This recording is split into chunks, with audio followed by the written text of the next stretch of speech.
Kaveri delta மாவட்டங்கள் உட்பட தமிழ்நாட்டில் வெயிலின் தாக்கம் தீவிரமடைந்து வருகிறது. நிலத்தடி நீர் பறிபோய் இருக்கிறது.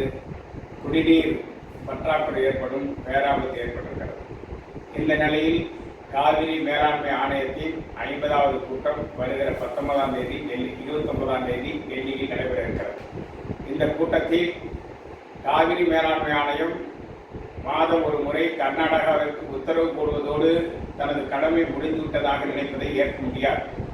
உச்சநீதிமன்றம் உறுதியளித்த அடிப்படையில் காவிரி மேலாண்மை ஆணையம் தண்ணீரை திறப்பதற்கு உத்தரவு போடுவதோடு காவிரி ஒழுங்காற்று குழுவை அனுப்பி தண்ணீரை திறந்து தமிழ்நாட்டிற்கு விடுவிக்கக்கூடிய உரிய அளவிலான தண்ணீரை பெற்றுத் தருவதற்கான முழு முயற்சியை போர்க்கால அடிப்படையில் ஆணையம் மேற்கொள்ள வேண்டும். காவிரி நீர் பங்கீட்டு ஒழுங்காற்று குழு அதனை முழுமையாக பெற்றுத்தர முன்வர வேண்டும்.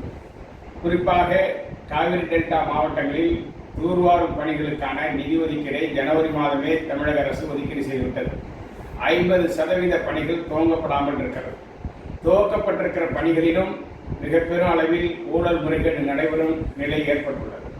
எனவே இன்றைக்கு பற்றாக்குறை காலத்தில் மேட்டூர் அணை திறக்கப்பட்டாலும் குறுவைக்கான சாகுபடியை மேற்கொள்வதற்கு தண்ணீர் ஊர்களுக்கு செல்லுமா என்கிற கேள்வி எழுந்துள்ளது.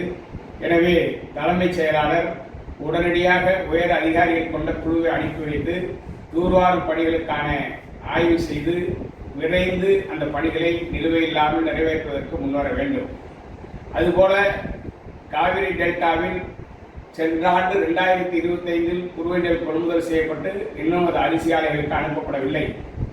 சம்பா நெல் கொள்முதலும் இதுவரையிலும் அரிசி ஆலைகளுக்கு அனுப்பி அரிசியை பொதுவிநியோக திட்டத்திற்கு பயன்படுத்துவதற்கான எந்த முயற்சியும் மேற்கொள்ளவில்லை.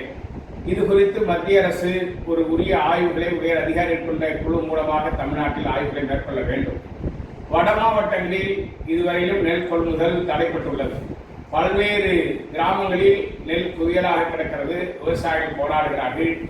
வரும் 30ஆம் தேதி முதல் பெரும் மழை பெய்யக்கூடிய அறிவிப்புகள் வந்துள்ள நிலையில் இந்த நெல்லை உடனடியாக கொள்முதல் செய்வதற்கு தமிழ்நாடு அரசு முன்வர வேண்டும் என்று வலியுறுத்துகிறேன்.